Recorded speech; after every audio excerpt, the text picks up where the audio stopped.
All right, hey, anybody at home that's following along, this is activity 1.2.4, Intro to Sequential Logics, and it starts with reviewing the flip-flop. I emailed out this document so you don't have to create it this time. I know some other teachers recommended just skipping over it, but I thought I want to plant the seed and just kind of keep letting you see the flip-flop. So a quick review of the flip-flop, let's see, I think my simulator's turned on, is that the clock signal, okay, as a clock signal, let's see, okay, now it's working. As the clock signal pulses, it goes from high to low and then low to high, so I'm using the T key to do that. The output of the flip-flop changes, at least in this case, okay? So I'm pressing the T key twice. I'm going high to low, and then low to high. So it's high, low, high, low, high, low. What you should see is that this only changes when I toggle from low to high. Okay, so that's something that we say the flip-flop is active high. So when the clock signal has that rising edge, it's going to trigger it. Now, what is the next value going to be? Basically, we've preloaded the next output through the data pin. So D is basically preloading what we want the output to be. It's constantly alternating, and that is because the flip-flop has both Q and the inverse of Q, or not Q, as outputs, as pins. So we've taken not Q, which is always going to be the opposite of Q, and had not Q preload D, kind of put the data in. So we're constantly saying, hey, we want the output to be the opposite of what you currently are. So that's part of how it always flip-flops through this arrangement of taking not Q and plugging it back into D. So we've preloaded the opposite value. And then when this triggers from low to high, it flips. And then it flops. Now, I'm going to skip over P and C. That's the preset and clear for now. We're going to move on down here and stop the simulator. Okay. There are, up above here, there are tools, digital probes, that will show ones and zeros as opposed to voltage and current. And so I've put a digital probe right here on this clock signal in just to show that it's a 0 when we're connected to ground, and let's hit T again, when it's a digital 1 when we're connected to the VCC, our voltage. So we go 1, 0, 1, 0, 1, 0. It just flip-flops, or, well, my signal. I'm simulating a clock signal manually with the switch. So I want you to see, though, every time I toggle the switch, I'm changing from 0 to 1 or 1 to 0, right? Every single time it switches, every single press, okay? Now, not Q and not Q, those outputs, follow Q is the green wire going up to B, okay? That should toggle every other time that I toggle my switch, because when I go high to low, it's not going to toggle the flip-flop, but when I go low to high, it will. So right now I'm low, and I'm going to go to high, and totally ignore A and this other flip-flop right now. I want you to see that this is the same flip-flop. So when I go low to high, I should see B change, and it did. Now when I press T again, it's going to go down, it's not going to change. Correct. I press it again, it's going to change, and it's on. All right. Now, that was our output at Q, and we have the opposite. I'm going to add a digital probe right here. Really doesn't, kind of somewhere along this way, right? And this one is always going to be the opposite of B. I need to kind of start and reset the simulator, I believe, with that change to my circuit. So when I press T and toggle, that's going to go low, and I shouldn't see a change. So this should stay 0, and that should stay on, which is a 1. And it did. And now when I toggle again, this should become a 0, so go from on to off, and this should become a 1. They're always going to be opposites. Okay, so first I want us to, again, see that's the same thing as above. That's 1, that's 0. Yep, it's the same flip-flop. This is constantly toggling, right? Every time it's high, low, high, low, high, low, okay?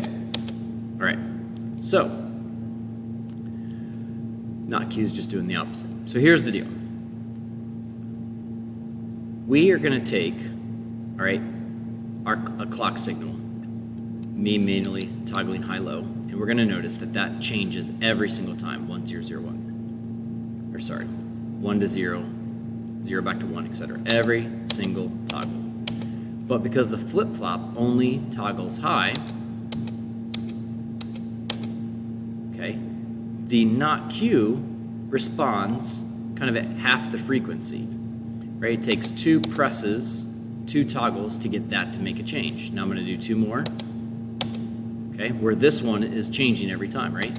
So the frequency of my signal here is exactly half of the frequency here. Okay, well, guess what?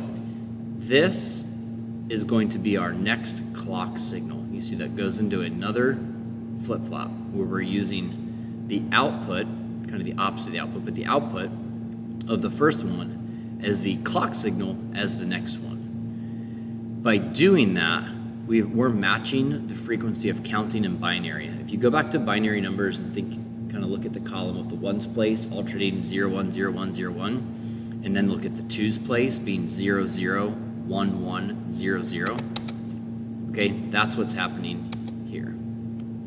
So this is alternating every other time, 0, 1, 0, 1, 0, 1.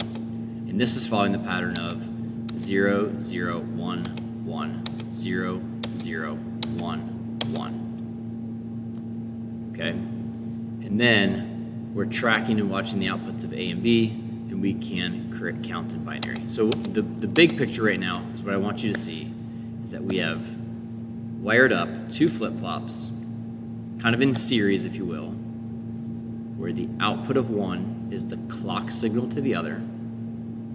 Okay, the output of the first flip-flop, the output doesn't change every toggle of the clock. It's every other, right? It's active high. So when we go low, it didn't toggle. So that's how our output is at the half frequency, which means the next flip-flop, it's cycling at half the rate. Okay, that creates a binary output, a binary counter. So watch this. This is 0, 0 in binary. That's 1. I think 0, 1 is 1. That's a 1 in the twos place. So think this is the twos place, and that's the ones place. So that's a 2, a 1, and a 0. And now I have a 1 in the twos and a 1 in the threes, or a 1 in the 1 to make a 3. And next would come a 4, but I don't have that, so that's where we're going to go back to 0. So that's 0, 1, 2, 3. So we have created a binary counter, which is also a circuit that is going in a certain sequence. So this is sequential logic. We're going in a sequence 0, 1, 2, 3, 0, 1, 2, 3. Now, we can up this a little bit by adding more flip-flops, which gives us more place values in binary, and then not making me sit here and toggle with the keyboard, the T over and over, but to use a voltage clock signal. And so I've got this voltage clock signal set to 5 volts and 1 hertz. And that clock signal of 1 hertz has this go at a speed that I can kind of keep up with. All right, so this was the 8's place value, so that's 8, 4, 2, 1. So when these are all ones, that's 15. So watch, we're going to get to 15 in a second, and then we're going to start over. So this is binary 0, 1, 2, 2 and 1 would be 3, a 4, no 2 or 1, right? A 5, 4 and 1, 6 is 4 and 2, 7 is 1, 1, 1, 4, 2, 1, and then 8, don't need those, and then 9, we need a 1, 10, we need a 2, not a 1, okay, 11, we need a 2 and a 1 to get the 3, okay, and then that's going to be 12, and then 13, 14, bring the 1 back for 15, and back to 0. So this is a binary counter, and obviously if we add more flip-flops, we can count in binary beyond 15. We actually have 16 values here because we've got 0, so we've got 0 through 15. So we have 16 unique numbers, and we're counting through those numbers in order. So we've got sequential logic. Got it? Hope that makes sense. Email me with questions.